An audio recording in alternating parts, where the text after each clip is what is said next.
letteratura con Alessandro Gnocchi.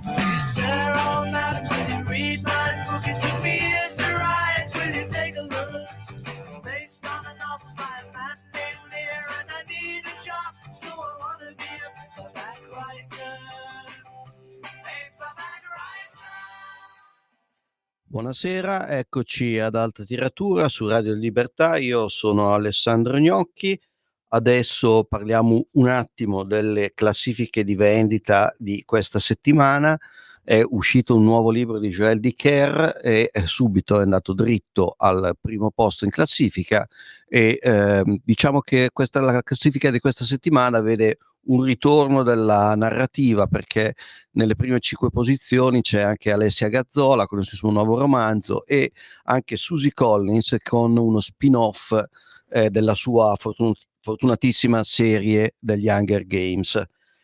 Quindi diciamo i libri invece di Severnini, di Cazzullo, così, che hanno dominato per alcune settimane la classifica, sono invece in calo. Ma parliamo subito di letteratura e di letteratura bella. Quest'anno, infatti, pochi giorni fa, è stato il centenario della il 25 marzo, è stato il centenario della nascita di Flannery O'Connor, una grandissima scrittrice. Ci sono numerose iniziative, per fortuna, devo dire. Innanzitutto abbiamo La ragazza di Savannah, che è una sua biografia romanzata con molto garbo da Romana Petri, uscita per la Mondadori, un libro che senz'altro vi consiglio di acquistare e di leggere, ma naturalmente vi consiglio di acquistare e di leggere soprattutto i libri di Flannery O'Connor.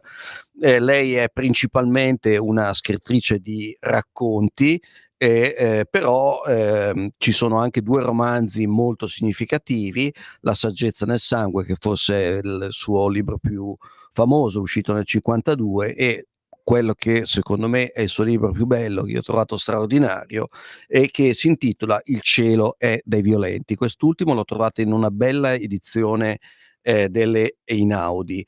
Per quanto riguarda i racconti, invece, sono diverse le edizioni e le raccolte. Direi che diciamo che c'è la raccolta completa, che è edita da Bompiani, e poi c'è la raccolta forse più bella, che è Good Man is Hard to Find, cioè La vita che salvi può essere la tua, che è pubblicata sia dall'Einaudi sia da Minimum Fax. Quella di Minimum Fax è l'ultima edizione. Minimum Fax sta ristampando, diciamo, tutti i libri di Flannery O'Connor.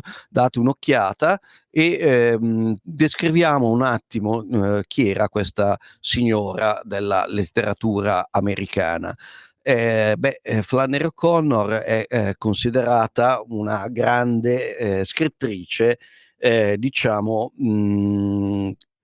che si occupa prevalentemente di temi che hanno sullo sfondo sempre la fede, e in particolare un cattolicesimo vissuto in maniera molto violenta, non mi sorprende, ecco, diciamo che al centro di molti racconti di Flannery O'Connor ci sia proprio il corpo, il sangue, perché appunto il cattolicesimo comunque riserva la teologia cattolica riserva un posto di primo piano proprio al corpo, perché risorgeremo con la nostra carne, e Cristo si è incarnato e quindi ha reso sacro anche il corpo. È una scrittrice, ecco, quando si dice, volevo proporvi questa piccola riflessione, si dice che è una scrittrice cattolica, ma cosa significa di preciso scrittrice cattolica? A mio avviso è un diminutivo, nel senso che gli altri sono scrittori e basta. gli scrittori comunisti, progressisti, non c'è bisogno di specificare, sono scrittori e basta. E invece quando c'è un autore cattolico si mette sempre scrittore cattolico, come se questo togliesse, a mio modo di vedere è un diminutivo, come se questo togliesse qualcosa. Sì, è uno scrittore però cattolico. Non diremmo la stessa cosa di uno scrittore invece iscritto al Partito Comunista Italiano, ecco. Vi fa capire come appunto Gesù Cristo in generale non goda di ottima stampa nel mondo dell'editoria e della cultura. Questo è un pregiudizio bello, diciamo, bello forte che molti scrittori italiani hanno pagato, al punto che alcuni, se non gli viene espressamente chiesto, non dicono niente della loro fede. Comunque, io tra i libri di poi devo segnalarvi un'altra iniziativa importante, si svolge a Milano, è un ciclo di convegni che si tiene al Centro Culturale di Milano, organizzati da Benedetta Centovalli e lì ci sarà appunto una serie di critici e scrittori che parleranno dell'opera di Flannery O'Connor. Flannery O'Connor ha anche questa particolarità, che probabilmente è una delle scrittrici più citate dai grandi cantautori. In particolare un cultore di Flannery O'Connor è Bruce Springsteen. Se voi andate a vedere i pezzi di Bruce Springsteen, c'è un costante riferimento proprio alla sua opera, anche nei titoli delle canzoni. E il disco più disperato e più bello di Bruce Springsteen, ma più bello per distacco direi, che è Nebraska, che è solo un disco praticamente inciso dal boss in solitudine in casa sua con la chitarra e poco altro. Ecco, questo disco meraviglioso è profondamente influenzato dall'opera di Flannery O'Connor. È una cosa risaputa e Springsteen stesso ci tiene a quando può, ci tiene a citare questa meravigliosa scrittrice, che peraltro troviamo anche, ad esempio, spessissimo nei testi di un altro grande cantautore australiano che è Nick Cave, che diciamo i suoi testi sono pieni di riferimenti biblici in generale, e poi ci sono anche i grandi scrittori della tradizione cattolica e prima fra tutti proprio Flannery O'Connor. Io vi consiglio il romanzo Il cielo dei violenti, che è una storia stranissima che non vi voglio raccontare nel dettaglio, perché anche se diciamo di certo non è un thriller o non c'è la suspense come elemento caratterizzante, però ci sono tanti momenti sorprendenti. È la storia appunto di un ragazzo che si trova in balia di un nonno che pare come dire invasato dal sentimento religioso fino alla pazzia quasi. È un romanzo violentissimo e si parla appunto, nel caso di Flannery O'Connor, di gotico americano, perché appunto c'è sempre l'elemento della violenza, della paura, del sangue, che poi è declinato in chiave cristiana e cattolica. Io interromperei qui la prima parte della trasmissione, adesso ci sentiamo un brano decisamente rock, e poi torniamo a parlare di libri.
Abbiamo sentito Personality Crisis, che è un brano delle New York Dolls, che è un gruppo purtroppo poco conosciuto, che diciamo all'inizio, metà degli anni 70, ha dato una spolverata al glam rock, tipico ad esempio di Ziggy Stardust e David Bowie, l'ha diciamo ambientato in America e da lì poi, come avete potuto forse sentire, e da lì poi nasce la musica punk rock, prima in America, poi in Inghilterra, e viceversa,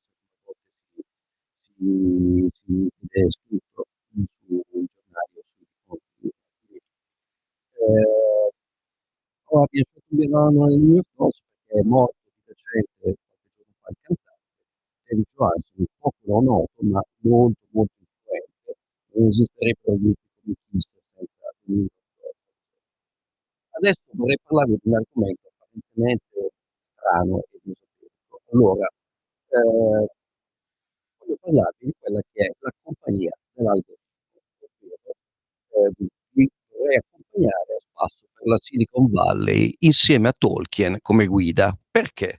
Perché, sostanzialmente i grandi investitori magnati, i geni delle big tech, sono, follemente innamorati di, Tolkien e della saga della Compagnia degli Anelli. Lo sono a livelli che noi non riusciamo neanche a immaginare. Ad esempio Peter Thiel, che è l'inventore di PayPal insieme a Elon Musk ed è considerato, come dire, quello che sta dietro a Musk e a Trump, con i suoi soldi che sono tanti. Peter Thiel è famoso per aver letto 10 volte il Signore degli Anelli, che certo non è un libro di piccole dimensioni, e per saperlo citare nelle conferenze o nelle interviste a memoria, ma anche per lunghi tratti. E, questo amore si rispecchia nel nome che questi capitalisti dei big data danno alle loro aziende. Per esempio, Palantir.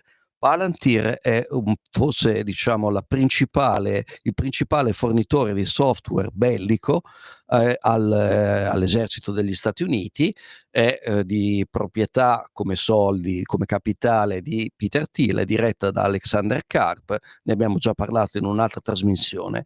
Ma Palantir è un nome che viene direttamente dal Signore degli Anelli, è una delle sfere nelle quali è possibile vedere il futuro. E non è però l'unica azienda che porta un nome prelevato di peso dal Signore degli Anelli. Vi faccio un elenco, ma è un elenco per difetto ed è un elenco abbastanza ampio. Non so, ad esempio abbiamo la Valar che è che pure deriva dal nucleo mitologico della Terra di Mezzo ed è una società che viene utilizzata per muovere i capitali in Nuova Zelanda, non è un caso che citiamo la Nuova Zelanda perché appunto Peter Thiel è uno dei grandi investitori in quella terra dove pensa di costruire una specie di residenza inattaccabile nella quale potrà sopravvivere a eventuali guerre o catastrofi naturali. Poi c'è, abbiamo detto della Valar, c'è la Lembas. Lembas è il pane degli elfi che mangia la Compagnia dell'Anello durante il suo viaggio nella Terra di Mezzo, e anche questa è una società di investimenti. Poi abbiamo, una società importante perché è diciamo proprietaria di una parte del capitale di Facebook, quindi è una società di primo piano. Poi c'è la Naria. La Naria è l'anello del fuoco, è un simbolo di prosperità e questa è anche questa è una società molto importante perché è la società di J.D. Vance, che poi è diventato il vicepresidente di Donald Trump, e anche questa società diretta da Vance è stata diciamo messa in piedi con i capitali di Peter Thiel. E poi per la sicurezza c'è, oltre a Palantir, c'è Mithril, che è il nome dell'armatura che portano gli elfi nella Terra di Mezzo, e questa è un'altra azienda simile a Palantir, cioè che fornisce software per l'industria bellica.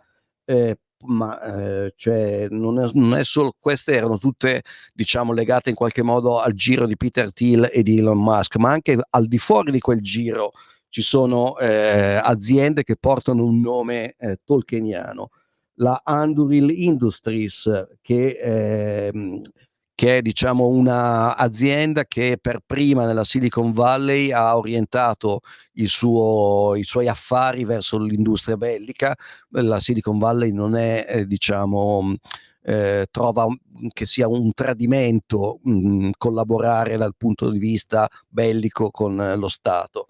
E questa azienda invece è in controtendenza. E poi, per dire, c'è Anduril che è la spada di Aragorn, del re degli uomini nella Compagnia degli Anelli. E questa è un'azienda che produce droni, carri armati, sommergibili, tutti però in assenza di essere umano, cioè tutti strumenti bellici che si guidano da sé, da soli. E poi c'è Atlas, insomma ce n'è una quantità veramente incredibile. E però anche abbiamo citato, diciamo, tutte compagnie che sono relativamente nuove, cioè che non fanno parte della prima ondata delle grandi big tech, ma anche nella prima ondata si cita in continuazione Tolkien e la Terra di Mezzo, per esempio nei documenti di Google, nei proclami del primo Google, nelle pubblicità, sia Google sia Facebook, tutti quanti in realtà citano la Terra di Mezzo di Tolkien. E ora viene da chiedersi, ma perché? Sicuramente perché, come dire, mette in scena la Terra di Mezzo uno scontro molto netto, molto deciso tra il bene e il male. E questo deve aver colpito la fantasia dei nerd, se possiamo definirli così, che poi hanno fondato anche Apple, ha un sacco di riferimenti alla saga di Tolkien, ai nerd che hanno appunto fondato le prime grandi big tech. Ma c'è un altro dettaglio che secondo me è molto interessante e che in realtà è il motivo per cui vi ho fatto questo elenco.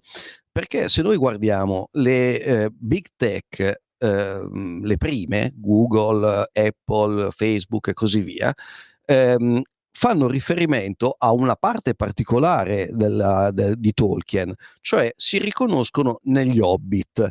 Lo Hobbit nella saga di Tolkien è il buono per eccellenza, è il buon borghese, diciamo così, quello che alla fine, pur non essendo dotato di particolari poteri, se non una grande empatia, riesce appunto a salvare la Terra di Mezzo. Ehm, Al contrario, le aziende che fanno capo invece, le nuove aziende che accettano, e come le commissioni dallo Stato, commissioni belliche, fanno riferimento a un'altra parte della saga di Tolkien e si identificano negli elfi. E gli elfi sappiamo che in Tolkien sono, come dire, l'incarnazione dell'élite, l'aristocrazia immortale.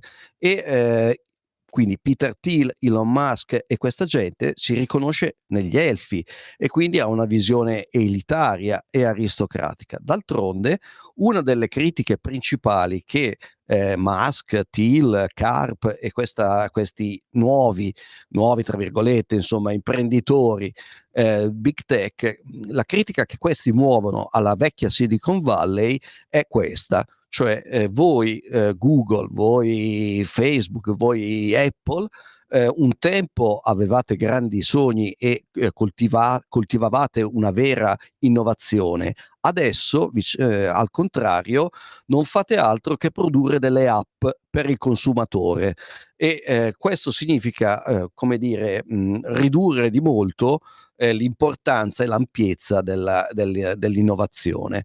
E E quindi, se ci pensate, quindi la vecchia Silicon Valley, che si identifica nello Hobbit, cioè nel buon borghese, produce applicazioni, cioè software che è fatto per il consumatore borghese che possiede l'iPhone, il PC e così via.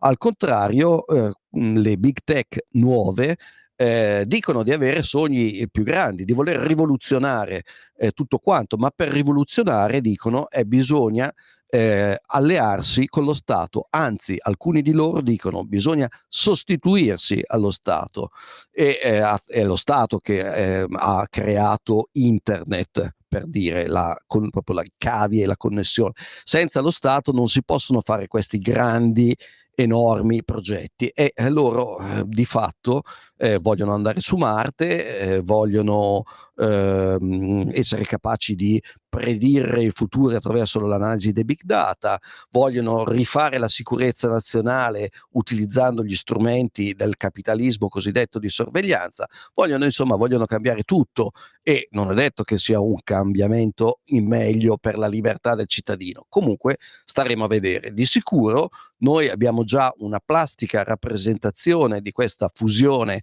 tra Stato e Big Tech proprio nella presidenza attuale degli Stati Uniti, dove accanto a Donald Trump abbiamo Elon Musk, e questo fa tornare perfettamente i conti.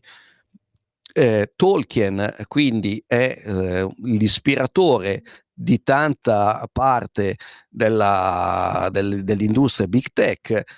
Certo, sarei stato curioso di vedere la reazione di Tolkien, che non era, che era un professore di filologia e uno studioso del Medioevo, e intendeva con Il Signore degli Anelli dare una mitologia al Regno Unito, sostanzialmente.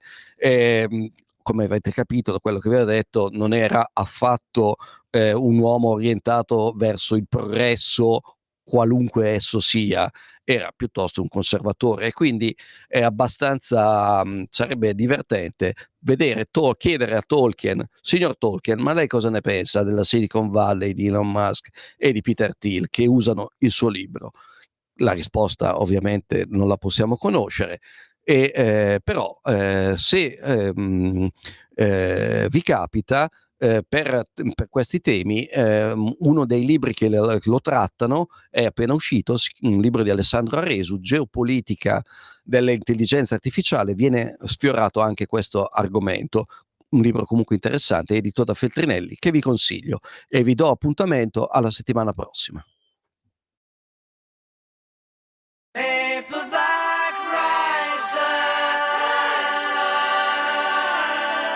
Avete ascoltato Al